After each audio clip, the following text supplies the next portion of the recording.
Bienvenidos a todos, estoy contento de volverme a encontrar nuevamente con ustedes para continuar juntos con nuestro estudio bíblico. En esta ocasión vamos a continuar con nuestras consideraciones en el Evangelio de Marcos. Hoy vamos a ir al pasaje que encontramos en el capítulo 1, los versículos 9 al 11.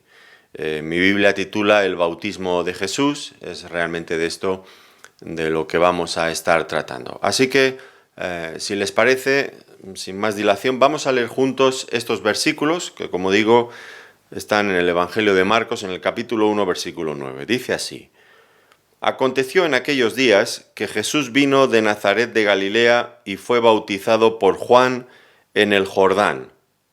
Y luego, cuando subía del agua, vio abrirse los cielos y al Espíritu como paloma que descendía sobre él. Y vino una voz de los cielos que decía: Tú eres mi Hijo amado, en ti tengo complacencia. Unos versículos muy conocidos, por otro lado, porque el pasaje, el acontecimiento del bautismo de Jesús, pues ha sido muy comentado e incluso aparece en obras de arte, en fin, es un pasaje muy conocido. Pero no por eso debemos de pasarlo por alto. Hay aquí grandes verdades en las que tenemos que detenernos a pensar y a reflexionar. En primer lugar, pues tenemos que decir que esta es la primera aparición pública de nuestro Señor Jesucristo. Es verdad que en los versículos anteriores hemos estado viendo a Juan el Bautista, el precursor, aquel que venía preparando el camino del Mesías, en cumplimiento también de varias profecías del Antiguo Testamento. Y era un ministerio necesario que conectaba la persona del Mesías, del Señor Jesucristo, con todo lo que de él se había dicho en el Antiguo Testamento. Y Juan el Bautista, el último de todos los profetas, estaba entregando, dando el relevo al Señor Jesucristo, al verdadero Mesías, al auténtico, a aquel a quien durante tantos siglos habían estado esperando. Pero ahora, una vez que aparece, que entra en la escena el Señor Jesucristo, pues Juan el Bautista es un personaje secundario que pierde todo su brillo. A partir de este momento el evangelista lo que tiene claro, lo que quiere a todas luces es que nuestras miradas se centren en la persona y en la obra del Señor Jesucristo. Por eso, a partir de este momento, la figura del Señor Jesucristo es central. No hay otra que acapare la atención del evangelista. No puede ser de otra manera. Al fin y al cabo, Él es el Mesías, el Hijo de Dios, aquel a quien por tantos siglos habíamos estado esperando, la humanidad había estado esperando. Bueno, es verdad que Marcos, el evangelista, es un poco diferente, por ejemplo, que Mateo y que Lucas. Marcos no nos explica absolutamente nada de la infancia, de la juventud del Señor Jesucristo, tampoco nos habla nada del trasfondo familiar, no sabemos nada de él. Él directamente, esta es la primera vez que nos lo va a presentar en público, y ya lo hace como una persona adulta. Marcos tiene prisa, tiene ganas de que entremos en harina, que presentarnos al Señor Jesucristo ya en acción, en su ministerio. Y es importante notar que la primera cosa, el primer momento, el primer episodio que nos relata para mostrar su aparición pública por primera vez es precisamente su bautismo. Y este bautismo y toda la forma en la que estaba ocurriendo, el lugar, todo lo que aconteció en aquellos momentos es muy significativo, por lo tanto, porque no solamente sirve para introducir al Mesías, para presentarlo en la escena, sino también ya nos va a dar una idea muy precisa de quién es este Mesías y el tipo de obra que él va a realizar. La primera cosa que vamos a notar es la humildad del siervo, porque el Señor Jesucristo se presenta como un siervo. Él realmente no viene con un porte imponente, un hombre que ya inmediatamente llamaría la atención de todo el mundo. No, nada parecido. No es el rey poderoso y triunfante que aparece victorioso. No.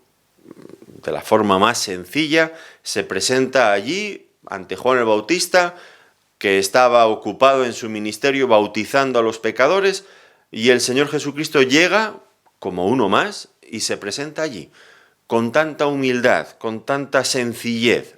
Y esto ya nos da una idea de cómo era el Señor Jesucristo, manso y humilde, como él mismo habló de sí mismo, y la labor y la obra que él iba a realizar. Nada que ver con los grandes emperadores de este siglo, ni tampoco nada que ver tampoco con las grandes divinidades de la mitología griega. Nada de todo esto. El Señor Jesucristo totalmente diferente. Y aquí vemos algunos detalles interesantes que resaltan, que enfatizan con toda claridad esta humildad del Señor Jesucristo como siervo que obedece a la voluntad de su Padre, que le ha enviado a este mundo para cumplir con un propósito, la salvación de los pecadores. Y aquí al menos hay 3 detalles que nos dejan ver esta humildad. En primer lugar, es verdad, el Señor Jesucristo es el Mesías, el Rey de los cielos. Por lo tanto, fácilmente, con todo el derecho, podría haber llamado a Juan el Bautista y decir: Juan, estoy en Galilea, ven a bautizarme aquí, en el mar de Galilea. Pero no hace esto. Él mismo, como siervo, se desplaza y va al encuentro de Juan el Bautista para que allí, donde Juan estaba, el Señor Jesucristo fuera bautizado. Ya nos da a entender que era verdad lo que mucho más adelante dijo: el Hijo del Hombre no vino para ser servido, sino para servir y dar su vida en rescate por muchos. Esta actitud de servicio, de humildad, que caracterizó durante todo su ministerio al Señor Jesucristo. Aquí lo vemos con claridad. Por otro lado, nos dice que venía de Nazaret de Galilea. Y aquí esto también es un detalle interesante. Como saben ustedes, Galilea estaba en el norte del país, ya limítrofe con tierras, con territorios gentiles, con las naciones gentiles, y esta era una de las razones por la que los judíos del sur, de Judea, allí estaba la capital, Jerusalén, pues menospreciaban a los galileos. Galilea de los gentiles era conocida. No los consideraban tampoco judíos de pura cepa. Estaban allí tan mezclados en sus costumbres, en sus hábitos. La cercanía con los gentiles, les hacía perder a los ojos de ellos cierto valor. ¿Recuerdan ustedes cuando en el Sanedrín Nicodemo, uno de ellos, intentó salir en defensa del Señor Jesucristo y rápidamente se le echaron encima los otros miembros del Sanedrín diciéndole: ¿eres tú también Galileo? Escudriña y ve que de Galilea nunca se ha levantado profeta. ¿Eres tú Galilea? Con desprecio, con desdén. ¿Eres tú también Galileo? Si eso es algo despreciable. Nosotros somos judíos. De allí nunca ha surgido nada espiritual, nada de valor. Mira, ve, examínalo. Escudriña, ve, ¿de Galilea se ha levantado algún profeta? ¿Qué ha pasado en Galilea que espiritualmente sea notorio, que sea importante? Nada. Galilea eso no tiene sentido, no tiene valor para nosotros. Lo despreciaban. Bueno, pues si Galilea y los galileos no eran apreciados por los judíos del sur, de la capital, mucho menos la ciudad, la aldea de donde provenía el Señor Jesucristo. Nazaret de Galilea. Bueno, Nazaret era una aldea tan insignificante que no hay mención de ella en todo el Antiguo Testamento. Otros muchos pueblos son citados, son nombrados en algún momento. Nazaret, absolutamente nada. De hecho, Nazaret tenía mala fama hasta dentro de en el contexto de los propios galileos. ¿Recuerdan ustedes a Natanael en Juan capítulo 1 y versículo 46, cuando le dicen: hemos encontrado a Jesús, el Mesías de Nazaret? ¿Y qué contestó él inmediatamente? ¿De Nazaret puede salir algo bueno? O sea, si Galilea era despreciada por los judíos, dentro de Galilea, Nazaret era de lo peorcito.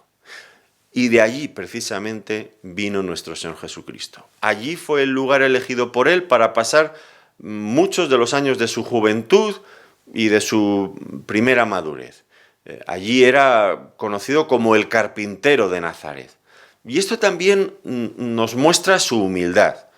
No vino de la capital. ¿Recuerdan ustedes el pasaje aquel de los magos que venían de Oriente buscando al rey de los judíos que había nacido y fueron a Jerusalén? Pero no estaba en Jerusalén, no estaba en el palacio de Herodes. Él nació también en una aldea pequeña, en Belén. Bien que luego, después de haber salido exiliado a Egipto, regresó y se estableció por muchos años en Nazaret. Toda su vida estaba rodeada de esta sencillez, de esta humildad propias de nuestro Señor Jesucristo. Y si esto fuera poco, pues el Señor Jesucristo se presenta al bautismo de Juan y allí se coloca en medio entre los otros hombres pecadores que estaban allí para ser bautizados por Juan el Bautista. ¡Cuánta humildad en nuestro Señor Jesucristo! Allí, en medio de la compañía de los otros pecadores, allí se encontraba nuestro Señor Jesucristo. Todo esto nos muestra la absoluta humildad, su absoluta humildad y sobre todo su espíritu de servicio. Esto le caracterizaba a él como persona, pero también a su ministerio.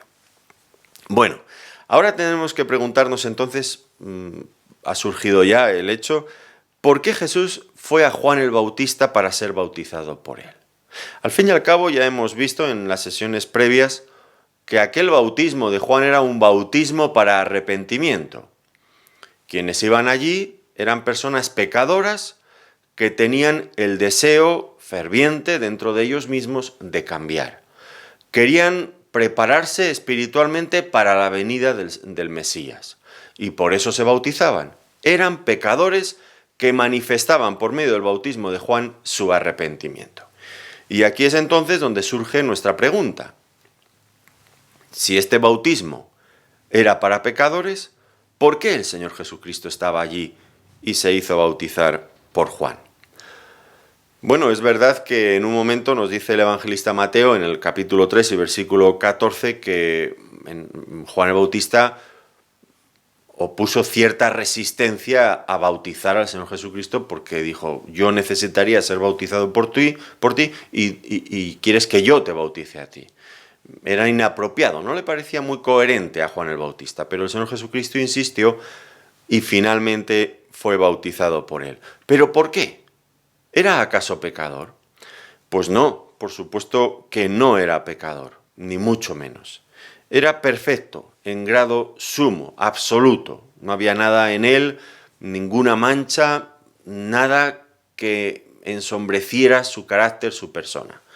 Como dice el autor a los hebreos, más sublime que los cielos, perfecto, sin ningún tipo de tacha moral, tan comunes, corrientes en todos los demás hombres, pero en él la perfección absoluta. Entonces, ¿por qué se bautizó? ¿Por qué fue a Juan el Bautista? Bueno, hay un detalle que quizás no es el más importante, pero me gustaría mencionarlo también. Podría haber ido al templo, puesto que iba a hacer su primera aparición pública, su puesta en escena, pues diríamos, bueno, lógico, vete al templo, ahí están todos los líderes religiosos, está el sumo sacerdote, Caifás y Anás, están también toda la clase sacerdotal, los líderes religiosos de la nación, los líderes políticos. Tú eres el Mesías, ves allí, preséntate allí. Pero no hace esto. En cambio va a Juan el Bautista. ¿Por qué? Bueno, entiendo que de alguna manera se está distanciando desde el mismo comienzo de la religión oficial que él mismo pues venía a condenar en gran medida porque se habían apartado del Señor, de Dios. Pero por otro lado quería identificarse con Juan el Bautista para dar su aprobación tanto a su ministerio, al ministerio profético de Juan, como también a su bautismo. Era como poner el sello de aprobación sobre todo lo que Juan el Bautista había estado realizando allí, junto al Jordán, en el Jordán. Bueno, esto era muy importante, acreditar a aquel profeta, a Juan el Bautista. Pero tal vez no era esto lo que realmente habría que señalar o la respuesta que tendríamos que dar a la pregunta de por qué se bautizó el Señor Jesucristo. La razón fundamental, la prioritaria, es porque el Señor Jesucristo había venido a salvar a los pecadores y para ello tenía que identificarse con ellos. La primera cosa que había hecho era humanarse, encarnarse, hacerse hombre. Si había de ser nuestro Salvador, si había de ser nuestro sumo sacerdote, tenía que ser uno como nosotros para poder ser nuestro representante. Y él se hizo hombre por esta razón, pero no solamente eso, sino que unió su suerte, por así decirlo, a la de los pecadores. Y aquí estaba, en la fila para ser bautizado por Juan, él mismo también se colocó al lado, junto a los otros pecadores. No porque él tuviera pecado, sino porque se iba a identificar con los pecadores. En cierto sentido, nos recuerda también el caso de Moisés, cuando él dejó su regia posición en la corte de Faraón y quiso ser despreciado y humillado junto con el pueblo de Dios, con la finalidad, por último, de liberar al pueblo de Israel de la esclavitud en Egipto. Y el Señor Jesucristo había dejado su trono de gloria en un lugar infinitamente más sublime y más alto que la corte de Faraón. Aquello era una cosa de niños, la majestad en las alturas, allí donde no hay ningún otro lugar más alto. Allí mismo estaba el Señor Jesucristo y desde allí descendió para sufrir la misma suerte, ser humillado junto con los hombres, identificándose con ellos. Era necesario para ser nuestro Salvador, que se identificara con aquellos a los que había venido a salvar. Y allí estaba, para ser bautizado por Juan el Bautista. De alguna forma, su bautismo aquí era el primer paso, pero como ya sabemos, no el último, en esta tarea, en esta labor que él había venido a realizar. Pero el primer paso implicaba también, apuntaba directamente hacia el último paso. Y si el primer paso era el bautismo, donde él se identificaba con los pecadores, el último paso era la cruz, donde él iba a ser el representante supremo y definitivo de los pecadores ante Dios. Él iba a llevar nuestros pecados en la cruz como nuestro representante. Bueno, como el representante de todos aquellos que confiamos y que creemos en él, porque él no obliga a nadie a ser representante de otras personas.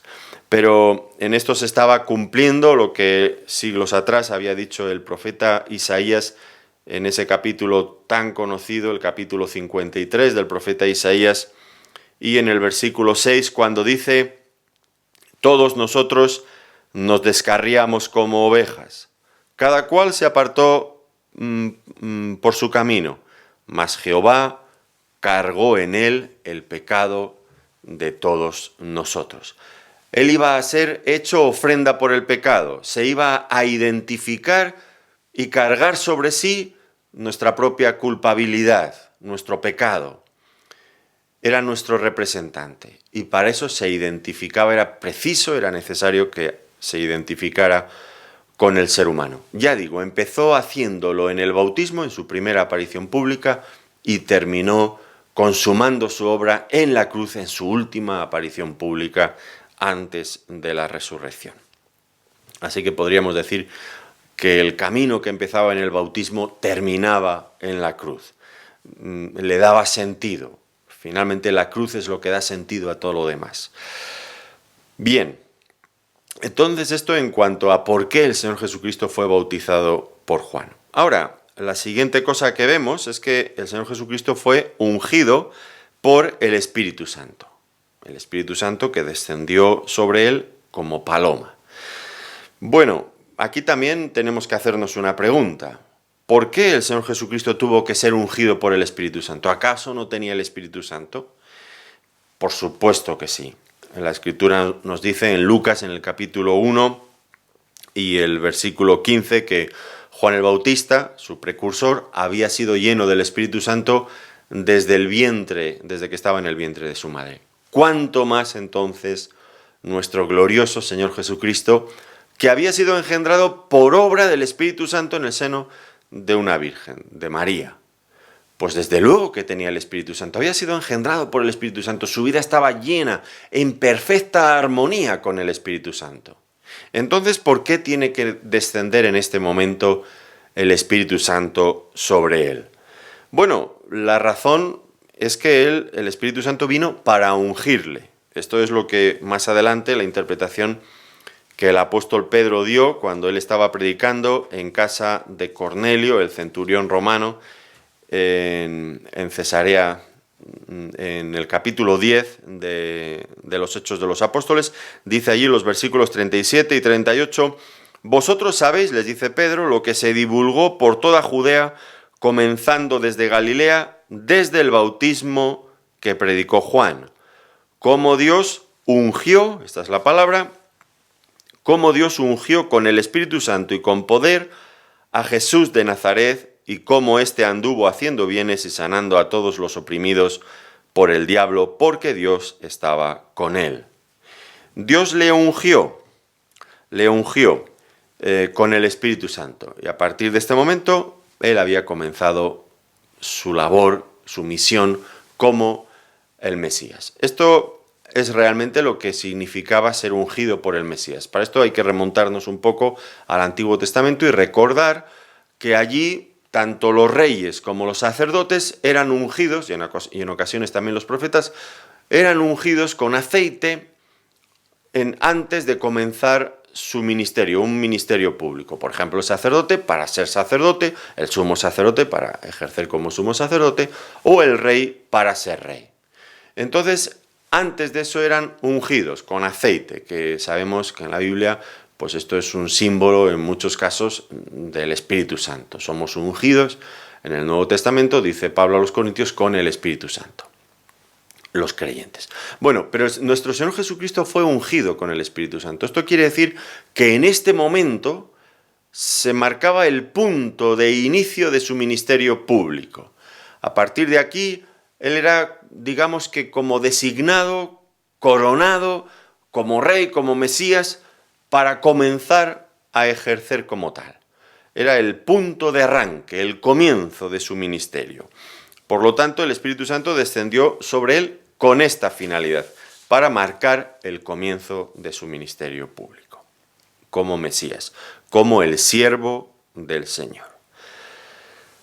Luego, otro detalle también es que los cielos fueron abiertos.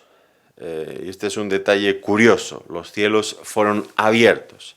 Bueno, realmente nuestra Biblia traduce, por lo menos esta que yo uso, la Reina Valera del 1960, dice, los cielos se abrieron, vio abrirse los cielos. Pero en realidad la palabra, el término original no es abrirse, sino rasgarse. Los cielos fueron rasgados. Bueno, puede no ser un detalle de mucha importancia, pero es verdad que algo que se abre fácilmente se puede volver a cerrar, pero algo que se rasga es difícil que vuelva a su posición, a su estado original. Ha sido roto, ha sido rasgado, es algo mucho más definitivo. Aquí había algo también definitivo. Los cielos se estaban abriendo. Y la primera cosa que me parece importante es que por fin había alguien en este mundo con el que el cielo podía tener comunión perfecta, sin ningún tipo de obstáculo. Este era nuestro Señor Jesucristo. Una comunión perfecta entre el Padre y el Hijo, entre el cielo y la tierra. Había un hombre que podía establecer este punto de conexión, este puente que enlazara el cielo y la tierra. Un hombre perfecto, el Señor Jesucristo. Y los cielos se abren para mostrar de alguna manera también su aprobación. Esto sería también el cumplimiento de lo que el profeta Isaías años atrás había pedido al Señor. «Oh, si rompieses los cielos y descendieras». Por fin los cielos se habían roto, se habían rasgado, y el Señor Jesucristo, el Hijo de Dios, había descendido a este mundo en busca de los pecadores para salvarlos. Esto es interesante, ¿no? Porque la otra opción, lo opuesto a que los cielos se abran, es que los cielos estaban cerrados. Y esta es la idea. Un cielo cerrado en el Antiguo Testamento aparece muchas veces como una señal, como un símbolo de la ira de Dios contra su pueblo, contra la humanidad pecadora. Dios cierra el cielo porque está enfadado, porque está indignado con el pecado del ser humano. Pero ahora los cielos se abren porque hay una realidad nueva en este mundo que nos viene de la mano del Señor Jesucristo. Ahora, no puedo evitar pensar también en el momento y en el lugar donde estaban ocurriendo estas cosas. Los cielos se abrieron allí, en el Jordán, donde el Señor Jesucristo estaba siendo bautizado por Juan. Ahora, el Jordán no era simplemente un río. Bueno, por lo menos para los judíos no era simplemente un río. Para los judíos tenía mucho más valor. Era el último punto, el último obstáculo que ellos tuvieron que atravesar para llegar finalmente a la tierra prometida.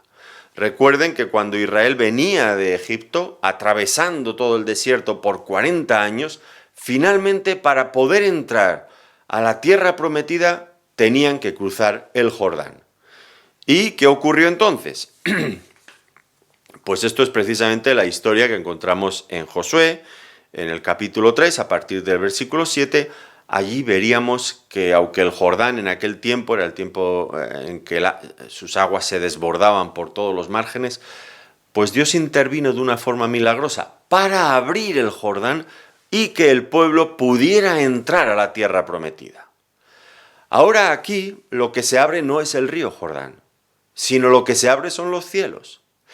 Y si el río Jordán se abrió para que Israel pudiera entrar a su tierra prometida, ahora los cielos se abren y se abren de una forma definitiva para que cualquiera que confíe en Cristo pueda llegar a su verdadera herencia eterna, a su verdadera herencia celestial.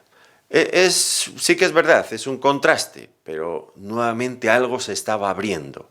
Y se estaba abriendo para dejarnos acceso y entrada libre por medio de nuestro Señor Jesucristo. Los cielos se abren. Los cielos se abren porque Él viene en nuestra búsqueda a salvarnos. Los cielos se abren porque tenemos entrada hasta la misma presencia de Dios por medio de nuestro Señor Jesucristo. Hay un camino para llegar hasta la gloria y ese se encuentra en Cristo y en su obra, que en este momento estaba comenzando. Otro detalle más es que el Espíritu que ungió a Jesús vino sobre él en forma de paloma. ¿Por qué la tercera persona de la Trinidad es representada aquí en forma de paloma? Bueno, pues tal vez para dar a entender la pureza, la bondad, la serenidad y la gracia que son características de este animal, de la paloma. Por lo menos así aparece en un buen número de citas en el Antiguo Testamento cuando se habla de este animal. Son rasgos característicos de la paloma. Y estamos hablando de que nuestro Señor Jesucristo se está presentando como un siervo manso y humilde, sencillo y obediente. Y la paloma pues manifiesta también esta pureza, esta bondad. No es como en el Antiguo Testamento el Señor se presentaba como ese águila, ese animal de caza que se lanza en picado sobre la presa. Eso era interesante en el Antiguo Testamento cuando el Señor se presentaba así con la idea de transmitir protección y cuidado sobre su pueblo. Pero ahora tenemos al Señor Jesucristo como una paloma, manso, humilde. Y en otra ocasión, ya no como paloma, sino también nos mostrará en las Escrituras como la gallina que cubre con sus alas a sus polluelos. Es este cuidado tierno y cariñoso del Señor. Entonces, la figura de la paloma se corresponde perfectamente con el carácter de la misión que el Señor Jesucristo iba a emprender a partir de este momento como el Mesías de Dios. Ahora, el Espíritu Santo se movía como en forma de paloma, como paloma, se movía sobre el Señor Jesucristo. Y me recuerda otro pasaje al comienzo, en los albores de la creación, cuando también el Espíritu Santo se movía sobre la faz de las aguas, en aquel mundo desordenado, en Génesis capítulo 1 y versículo 2, se movía sobre la faz de las aguas. En aquellos comienzos de la creación, el Espíritu Santo estaba allí, no sé bien describirlo, pero preparando aquella creación nueva que iba a surgir de las manos de Dios. Pero aquí, en este momento, el Espíritu Santo se mueve sobre la persona del Señor Jesucristo, ya no sobre la creación, sino sobre un hombre. Pero la idea viene a ser la misma. Iba a hacer una nueva obra, una nueva creación. No sobre toda la creación, sino sobre la humanidad. Por eso desciende el Espíritu Santo en forma de paloma sobre un hombre, sobre nuestro Señor Jesucristo. Algo nuevo estaba anunciando otra vez el Espíritu Santo, pero en esta ocasión algo nuevo para la humanidad. Por eso desciende también sobre nuestro Señor Jesucristo. Aparte de lo que ya he mencionado antes, el propósito de ungirle públicamente para el comienzo de su ministerio. Y tenemos también en esos instantes, cuando todo esto estaba ocurriendo, la voz del Padre, que dijo: tú eres mi Hijo amado, en ti tengo complacencia. Bueno, hemos visto antes que el Señor Jesucristo se juntó con aquellos otros pecadores que iban a ser bautizados con Juan, pero ya hemos dicho que él no era un hombre pecador. Y ahora el Padre quiere subrayar este hecho. Este es mi Hijo amado, en el cual tengo complacencia. Es como decir, está en la fila con los otros pecadores, pero él no es un pecador. Él es mi Hijo amado, en el cual tengo toda mi complacencia. No hay en él nada que me desagrade, no hay en él nada de lo que se tenga que arrepentir. Es mi Hijo amado, perfecto para siempre, eternamente. Entonces, la primera cosa que creo que nos quiere transmitir el Padre por medio de esta voz y esta declaración es que Él era perfecto, no era como los otros. Pero también quería proclamar de alguna forma públicamente su amor inefable, maravilloso, ese amor que había existido entre el Padre y el Hijo durante toda la eternidad. Y ahora, cuando el Hijo es presentado en este mundo, pues el Padre quiere manifestar esta relación de amor que hay entre ambos, entre el Padre y el Hijo. Pero es verdad que también esta declaración breve, concisa del Padre, nos recuerda otras citas, otras porciones del Antiguo Testamento. Quizás la más clara se encuentre en Isaías en el capítulo 42, porque guarda además bastante relación con el contexto de lo que estamos estudiando ahora. Dice en Isaías 42, el versículo 1, «He aquí mi siervo, yo le sostendré, mi escogido, en quien mi alma tiene contentamiento. He puesto sobre él mi espíritu, él traerá justicia a las naciones». Hay una serie de detalles que son paralelos entre este pasaje de Isaías y el que estamos estudiando. En primer lugar, la persona del Señor Jesucristo como un siervo. Esto lo hemos subrayado desde el comienzo de nuestro estudio hoy. Por otro lado, es el escogido de Dios en quien su alma tiene contentamiento. Y acabamos de escuchar la declaración del Padre: este es mi Hijo amado en el cual tengo mi complacencia. Mi Hijo amado en el cual tengo mi complacencia. Luego hemos visto que el Espíritu Santo descendió sobre él, y aquí dice: he puesto sobre él mi espíritu. Y ahora Isaías 42 nos adelanta cuál va a ser la misión, la obra de este siervo. Él traerá justicia a las naciones. Justicia a todos los niveles, empezando por la justificación del pecador delante de Dios y acabando con un mundo justo en el que Él va a reinar con todo el derecho. Es el único que tiene ese derecho legítimo. Así que podríamos ver en esta declaración, asociarla también con Isaías 42. Por otro lado, me hacía pensar también en Génesis, en el capítulo 22. ¿Recuerdan ustedes aquella durísima prueba a la que Abraham fue sometido cuando Dios le dijo lo siguiente. Génesis capítulo 22 y versículo 2. Y dijo, toma ahora tu hijo, tu único, Isaac, a quien tú amas, y vete a tierra de Moriah y ofrécelo allí en holocausto sobre uno de los montes que yo te diré. Y aquí tenemos que si la prueba es dura para Abraham, es porque él ama a Isaac. Lo ama porque es su hijo, pero además porque es el hijo por medio del cual él espera que se cumplan todas las promesas de Dios. De hecho, eran promesas que Dios mismo le había hecho que se iban a cumplir en el hijo de la promesa, en Isaac. Pero ahora Dios le pide que lo sacrifique, tu único hijo, el que tú amas. Y aquí Dios dice, hablando de nuestro Señor Jesucristo, este es mi hijo. En el Evangelio de Juan, la idea aún se enfatiza más, es el unigénito Hijo de Dios. Como Isaac con Abraham, este es tu hijo, tu único hijo, el que tú amas. De alguna manera, cuando el Padre está diciendo aquí, en este pasaje, en el bautismo de Jesús, este es mi hijo en el cual tengo mi complacencia, de alguna manera quiere que entendamos lo que él como padre está sintiendo al entregar a su hijo, de la misma forma que Abraham entregó al suyo. ¿Cuáles serían los pensamientos que inundarían el corazón de Abraham en aquel momento?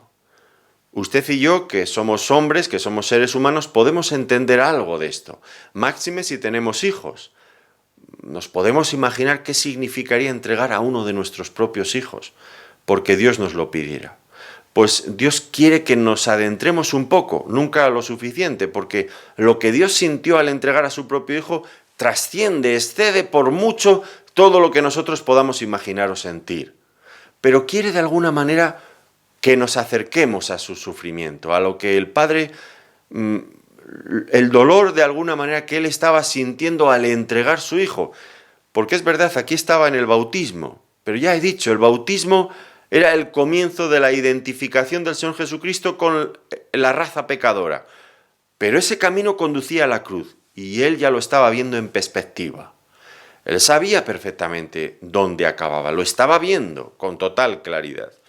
Así que tenemos aquí también otro pasaje que nos lo recuerda y que quiere hacernos entender el corazón de Dios al entregar a su propio Hijo. ¿Qué sentía el Padre cuando había enviado a su Hijo a este mundo para salvar a los pecadores? Y otra porción más se encontraría en el Salmo segundo, en el Salmo 2, es un salmo ampliamente citado en el Nuevo Testamento. Y aquí tenemos los versículos 7 y 8 del Salmo 2 que dice, yo publicaré el decreto, Jehová me ha dicho, mi hijo eres tú, que es lo que acabamos de escuchar de la voz del Padre. Este es mi hijo. Bueno, aquí el decreto es, mi hijo eres tú, yo te engendré hoy, pídeme y te daré por herencia a las naciones, y como posesión tuya los confines de la tierra. Bueno, el contexto del Salmo 2 es muy importante, habría que estudiarlo con detalle, porque allí vemos que esta declaración, este decreto final, en el que el Hijo es constituido como el gobernante supremo de todas las naciones, viene a continuación de los desprecios, la burla y el rechazo que ese mismo Mesías había sufrido de parte de los gobernantes, de los príncipes, de los reyes unidos al pueblo. Y esta es exactamente la historia que vamos a ver a partir de este momento con nuestro Señor Jesucristo. Se va a ir desarrollando paulatinamente, poco a poco, hasta que va a llegar a su clímax, y el clímax será este. El Hijo de Dios despreciado por los gobernantes y por el pueblo, que a una voz gritarían, crucifícale, crucifícale, no queremos que éste reine sobre nosotros. Pero finalmente viene el decreto, y el decreto es, tú eres mi hijo. Y a pesar de las burlas, del menosprecio de la gente, Dios va a entronizar a su hijo en el lugar de más alto honor y dignidad que hay en este universo, en el mismo trono de Dios. Y ya aquí, en el capítulo 1 de Marcos, se anuncia esto: tú eres mi Hijo, en el cual tengo mi complacencia. Lo que otros puedan decir, el desprecio de los hombres, no va a cambiar en absoluto lo que Dios ha previsto para su Hijo. Él va a reinar, va a ocupar el trono de Dios. Por lo tanto, aquí tenemos la complacencia, el amor del Padre por su Hijo. No nos dice exactamente por qué siente esta complacencia por su Hijo. Bueno, ya he dicho que quiere manifestar ese amor que ha habido en el seno de la Trinidad durante toda la eternidad entre el Padre y el Hijo, eso desde luego. Pero de alguna forma, aunque no nos lo dice explícitamente, pues entendemos que esta complacencia del Padre era porque, en este contexto, porque el Hijo se estaba presentando para cumplir precisamente con los planes del Padre, los planes de salvación que el Padre había preparado para los hombres. Y el Señor Jesucristo, como aquel que tenía que ejecutar esos planes, se presentaba humilde como un siervo para cumplirlos. Y el Padre está contento de tener un Hijo obediente. Estoy hablando en términos humanos, pero esta es la idea que de alguna forma también nos quiere transmitir el pasaje bíblico. El Padre está contento de tener un Hijo obediente que se presenta con humildad para cumplir con su voluntad. Y esto es la respuesta del Padre. Estoy contento. Este es mi Hijo en el cual tengo mi complacencia. Y entonces, en este momento inicial de su ministerio público, es muy importante esta declaración, porque Dios viene a decir: este cuenta con mi aprobación para ser el mediador entre Dios y los hombres, el sustituto de los pecadores, aquel que iba a ser el fiador de un nuevo pacto. Este está aprobado por mí, dice el Padre. Y esto ocurre al comienzo de su ministerio. Todo lo que viene después cuenta con la misma aprobación. Aquí ya ha sido declarado y tiene un valor eterno. Por lo tanto, en conclusión, al terminar este pasaje, tenemos que atar algunos cabos. Para empezar, es verdad que el Señor Jesucristo estaba iniciando aquí su misión como Mesías, una misión que, como ya he dicho, tenía que ver con la salvación de los pecadores. Pero esa misión no era solamente del Hijo, sino es de la Trinidad. Y en este corto pasaje hemos visto precisamente al Padre, que señala a su Hijo como aquel en el cual tiene toda su complacencia, lo aprueba, pone su sello de aprobación sobre su Hijo. El Padre es aquel que ha preparado ese plan, podríamos decir, pero ahora es el Hijo, que también aparece aquí como siervo humilde, obediente, presentándose para cumplirlo. Y el Espíritu Santo está allí, ungiendo a su siervo, invistiéndole de todo el poder necesario. La obra de la salvación es una obra de Dios en todo su ser, la Trinidad, el Padre, el Hijo y el Espíritu Santo involucrados desde el primer momento en esta tarea de salvación del ser humano. Pero por otro lado hemos estado hablando a lo largo de este estudio de nuestro Señor Jesucristo como un siervo fiel, un siervo en el que el Padre encuentra su complacencia plena. Y a nosotros, por lo tanto, nuestro Señor Jesucristo en esta escena nos presenta un modelo perfecto que nosotros debemos de imitar y seguir de lo que es un hombre que agrada a Dios, un siervo obediente que agrada a Dios. Y tenemos varias características que podemos resumir muy rápidamente. La primera cosa que hace que el Señor Jesucristo halle esta complacencia en su Padre es la obediencia. La obediencia a cualquier precio, por encima de todo, a su Padre Celestial. Por mucho dolor, el costo fuera muy alto, el Señor Jesucristo se presentaba obediente al Padre, para hacer todo lo que Él le mandara. Por otro lado, vemos su compromiso con los pecadores, identificándose con ellos, compromiso con el reino de Dios, con todas las necesidades del reino de Dios. Además, un tercer punto sería su humillación personal. No es un siervo, un hombre que se presenta altivo y orgulloso, no, humillación, la actitud de un siervo. Y por último, una vida vivida en la plenitud del Espíritu Santo. Estoy seguro que si todos nosotros seguimos estas directrices para servir al Señor, también contaremos con su complacencia. Obediencia al Padre, compromiso con el reino de Dios, humillación personal y una vida llena del Espíritu Santo, una vida vivida en el Espíritu. Bueno, son detalles realmente sencillos por un lado, pero por otro lado tan profundos. Aquí comienza el ministerio público de nuestro Señor Jesucristo. Comienza, pero ya nos ha dejado claro cómo es Él y cómo va a ser su ministerio.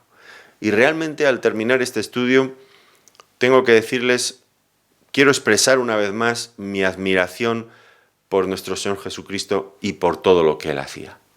Tan diferente del resto de los hombres. Desde luego que Él era perfecto, pero perfecto en un grado que me admira, que me maravilla. Aquí encuentro multitud de razones para alabar al Señor y para adorarle, de verdad que sí, porque Él es realmente muy grande, muy grande. Y yo veo precisamente su grandeza en el hecho de su humillación, en todos estos hechos que hemos estado hablando aquí. Esta obediencia perfecta, esta sumisión al Padre, este interés por los pecadores, por mí que soy un pecador. Pues expreso desde luego que sí mi admiración por el Señor Jesucristo, que quiero compartir con ustedes, y cuánto me gustaría que ustedes también admiren y nos unamos en nuestra admiración por el Señor Jesucristo y en nuestra adoración hacia Él. De verdad que esto vale la pena. Gracias por su atención. Que Dios les bendiga ricamente.